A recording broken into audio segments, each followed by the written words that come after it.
자, 이렇게 지금 여러가지 고기 짜투리를 넣고 육수를 빼고 있습니다. 이게 양은 100L 짜리예요. 100L 짜리 물을 100L를 잡고 지금 끓이고 있는데, 여기에서 이제 이따 갈비탕 육수, 냉면 육수 반반씩 나눠서 할 겁니다. 그거 참고하시고 작업을 해주시면 되겠습니다. 반면에 일반적으로 갈비탕 육수라든지 냉면 육수라든지 고기를 삶을 적에 물 양의 30%에서 40%를 넣고 삶으시면 고기 육수가 적당히 우러난다고 생각하시면 됩니다.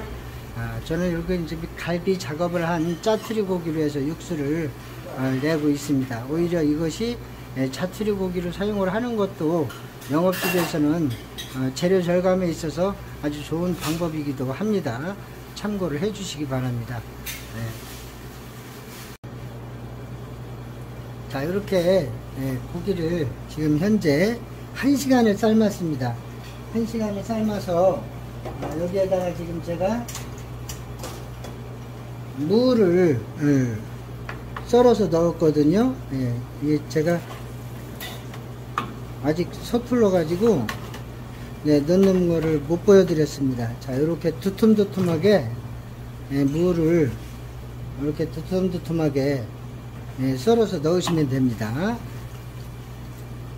자, 여기에서 이게 물이 총 100L를 잡고요, 고기를 30%를 잡았습니다. 넣었습니다. 핏물을 뺀 다음에 그렇게 해서 지금 1시간을 삶았습니다. 30kg를 넣었는데, 저 같은 경우에는 지금 현재 고기를 작업을 하는 과정에 있어서 짜투리 고기가 상당히 많이 나올 겁니다. 그래서 그거를 저는 지금 이용을 했습니다.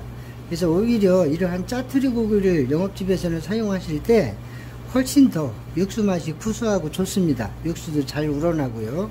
그래서 주로 저 같은 경우는 고기가 육수용이 딸릴 경우에는 이러한 짜투리 고기를 모아놨다가 육수를 만들 적에 이렇게 사용을 하고 있습니다. 자, 야채를 넣고 또 40분에서 50분을 끓여줘야 됩니다. 그래서 물을 먼저 넣었어요. 그래서 물을 넣은 다음에 약 20분에서 30분 끓인 후에 대파라든지 양파라든지 이러한 것들을 넣으면 훨씬 더 나중에 걸릴 때도 편리하겠죠. 또한 육수 우러나는데도 시간적으로 여러가지 맞추는 데 도움이 되실 겁니다. 그래서 무가 익는 시간이, 육수가 우러나는 시간이 상당히 오래 걸려요. 그래서 50분을 삶는다고 할 때 무를 먼저 넣으신 다음에 20-30분 후에 대파라든지 양파를 넣어 주시기 바랍니다. 그래서 여기에 지금 물 100L 기준을 했을 때 무를 6kg를 넣었습니다. 자, 잘 적으셔야 됩니다. 무 6kg, 그 다음에 20분에서 30분 후에 대파라든지 양파를 넣는데, 대파를 넣을 경우에는 대파 2kg, 양파 2kg 이렇게 넣어서 육수를 우려내시면 됩니다. 또한 대파라든지 양파 또한 손질을 하다 보면 여러가지 짜투리가 많이 나올 겁니다. 대파도 뿌리도 나오고 잎파 끝, 대파 잎 부분에 끝 부분 잘라내는 부분도 많이 나오게 될 겁니다. 영업집에서는 그러한 것들을 버리지 마시고 이러한 육수를 뺄 적에 사용을 하시면 육수 맛도 더 개운하고 좋고요, 재료 절감에도 훨씬 도움이 될 겁니다. 참고해 주시기 바랍니다. 자, 이렇게 대파 뿌리 이렇게 깨끗이 흙이 나오지 않을 정도로 아주 깨끗이 씻으셔야 됩니다. 이렇게 해서 대파 다듬고 난 뿌리 이렇게 이파리 같은 거, 껍질 깐 거, 깨끗한 거 있죠? 이런 거 다 모아 놓으세요. 자, 그리고 고깃집 같은 경우에는 이러한 양파 개인 야채가 나가고 손질한 이런 짜투리가 상당히 많이 나올 겁니다. 이런 거 절대 버리지 마시고 이렇게 모아 두셨다가 육수를 뺄 때 이렇게 사용을 하시면 됩니다. 만약에 이러한 것들이 짜투리가 없을 때 육수를 빼야 될 경우에는 어쩔 수 없이 본연의 야채를 사용을 하셔야 되겠죠. 그래서 절대 이런 거 버리지 마시고 재료 절감에 큰 도움이 되셨으면 합니다. 자, 이제 지금 육수에 아까 무를 넣은 지 지금 20분이 지났습니다. 그래서 이제 양념도 해야 되고 20분 후에 대파 양파를 넣으라 그랬죠. 그걸 같이 넣으면서 이제 양념도 하셔야 됩니다. 자, 이렇게 해서 자, 국간장 2리터, 요거 국간장입니다. 국간장 2리터. 자, 요거 미원입니다. 미원 200g. 요건 다시다입니다. 다시다 400g. 자, 어떤 영업집이든지 조미료를 사용하지 않는 집은 거의 없습니다. 근데 기준치 이상으로 넣기 때문에 어떤 집 가면은 다시다 냄새가 많이 나죠. 저희 집 같은 경우에는 기본적인 양을 넣습니다. 이게 상당히 많은 양 같지만은 저게 육수가 100리터면은 인분수로 치면은 200인분이 나옵니다. 200인분 나누기 n분의 1 하면 아마 1인분 양이 조미료가 얼마만큼 들어가는지 아마 계산이 될 겁니다. 그렇게 계산을 하시게 되면 아주 극소량이 들어가신다고 보시면 됩니다. 자, 지금 넣겠습니다. 이제 자, 먼저 준비한 국간장을 넣습니다. 자, 국간장 2리터 되겠습니다. 자, 국간장을 넣는 이유는 물론 간을 맞추는 이유도 있지만 국물이 맑은 색깔을 내기 위해서 국간장을 넣는다고 생각을 하시면 됩니다. 그 다음에 자, 양파, 대파 자, 준비한 거 넣습니다. 자, 그 다음에 자, 미원. 자, 대파, 양파를 넣으실 때 이렇게 조미료를 사용을 하시는 이유가 뭐냐면 다시다 같은 경우에는 다시다 특유의 향이 있습니다. 그래서 이때 야채물을 우릴 적에 같이 넣게 되면 다시다 특유의 향이 야채의 향에 가려지게 됩니다. 더불어서 국물이 더 깔끔하고 시원한 맛을 내주기 위해서 이렇게 같이 넣어 주시는 게 좋습니다.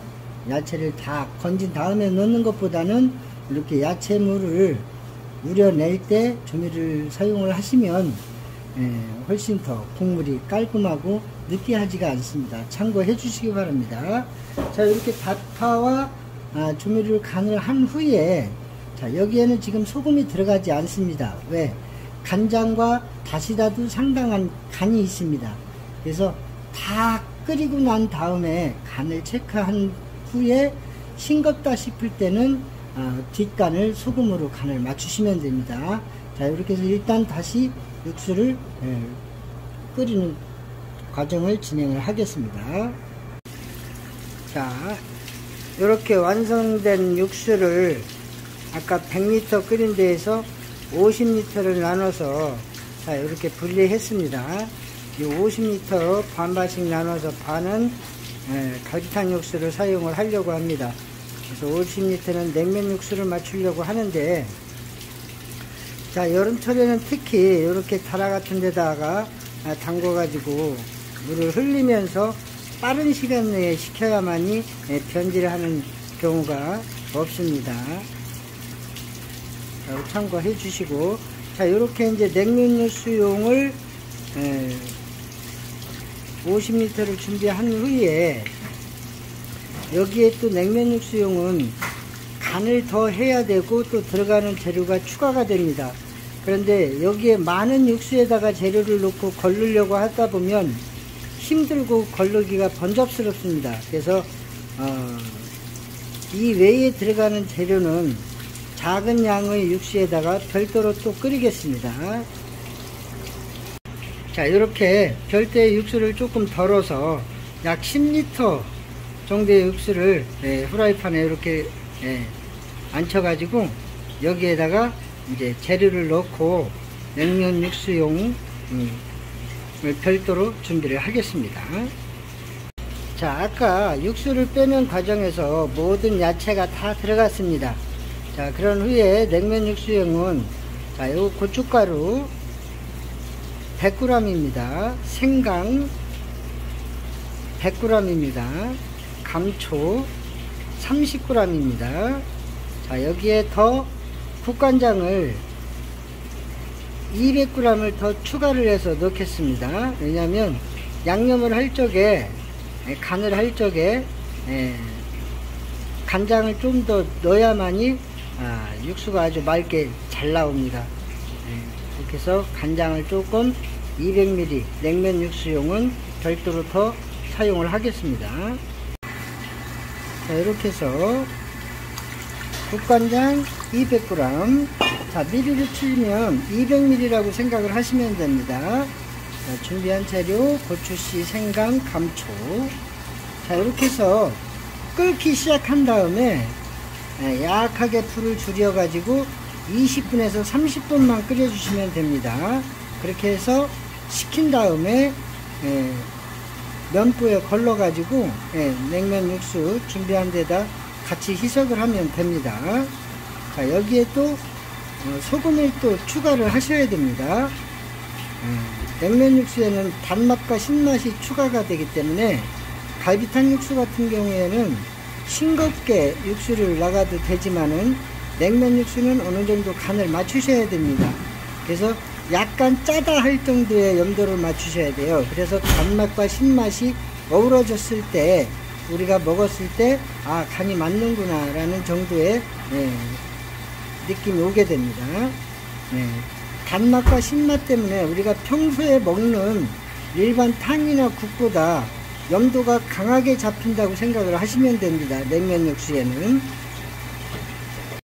자, 그래서 여기에 천일염 200g을 넣겠습니다. 천일염 200g. 자, 이렇게 해서 끓여서 준비된 냉면 육수 분리해 놓은 데에다가 같이 희석을 하시면 됩니다. 자, 이렇게 약한 불로 조절을 해서 한 20분에서 30분 끓여주면 됩니다. 자, 이렇게 재료 삶은 물을 식힌 다음에 자, 이렇게 고운 체에 또는 면부에 이렇게 걸러서 같이 섞어주면 됩니다.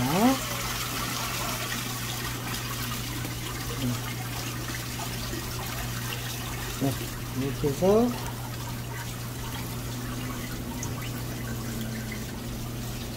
이렇게 걸러서 섞어 주시면 됩니다. 자, 이제 육수통으로 옮기겠습니다. 옮겨서 이제 본연의 냉면 육수를 간을 맞추겠습니다. 자, 이렇게 육수 냉장고에다가 아까 끓였던 육수를 다 희석해서 준비를 해 놨습니다. 자, 이제 여기에 양념을 할 겁니다. 자, 저는 육수에다가 지금 요즘에는 설탕을 사용을 하지 않습니다. 준비한 육수에다가 자, 요게 보이는 게 하얀 가루가 이게 포도당입니다. 아주 입자가 곱죠. 자, 요 포도당으로 단맛과 신맛을 조절하고 있습니다. 포도당 육수 50리터에 포도당 3kg. 자, 요거는 구연산입니다. 아주 신맛이 우리가 동치미 같은 거 담을 때 또한 이 구연산을 사용하시면 아주 시원한 맛이 납니다. 그래서 구연산 100g입니다. 구연산을 너무 많이 나면 자극이 좀 강하기 때문에 구연산은 100g 정도 조절을 하시면 됩니다. 요걸 이제 육수에 희석을 하시면 됩니다. 자, 구연산. 구연산입니다. 구연산 100g이에요. 이렇게 물에 어느 정도 넣어서 넣어주시고요. 그 다음에 아까 준비한 포도당입니다. 포도당이 상당히 많이 들어가죠. 여기에 아까 재료를 고추씨를 넣은 재료를 끓일 적에 간장을 더 넣은 이유가 바로 이겁니다. 포도당 양이 많이 들어가기 때문에 이 색깔이 더 옅해집니다. 그래서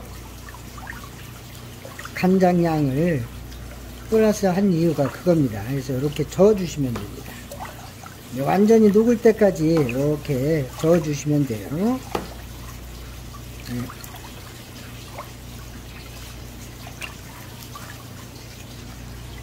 자, 여기에 별도로 식초도 넣지 않습니다. 포도당과 구연산으로 신맛과 단맛을 다 조절하게 되어 있어요.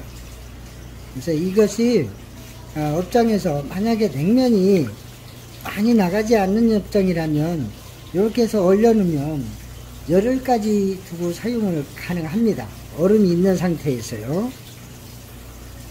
가급적이면 하루 이틀 만에 소진을 하는 게 좋습니다. 그만큼 육수 맛이 차이가 많이 나게 돼 있어요. 옛날에는 신맛이 강하고 또 이런 일반 시중에 나온 육수 같은 경우에는 저처럼 이렇게 고기를 사용하지 않습니다. 100% 조미료로 다 맛을 내서 시중에 유통되는 것이라고 생각하시면 돼요. 그래서 이렇게 해서 간을 맞춰 놓으시면 간이 딱 맞습니다.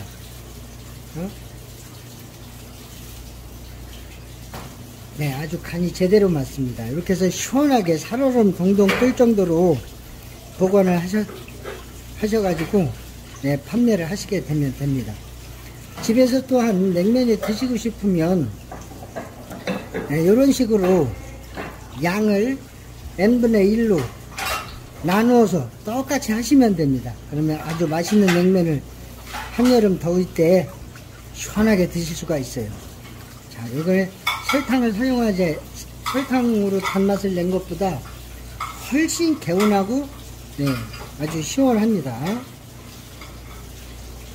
자, 이렇게 해서 냉면 육수 완성입니다. 감사합니다. 자, 이렇게 냉면 육수를 완성했습니다. 아주 맑게 잘 나왔죠. 네, 육수는 이렇게 맑게 걸러져야 됩니다. 반드시 면보로 걸러주셔야 육수가 이렇게 맑게 깨끗하게 잘 나옵니다. 자, 네, 냉면 육수 완성입니다.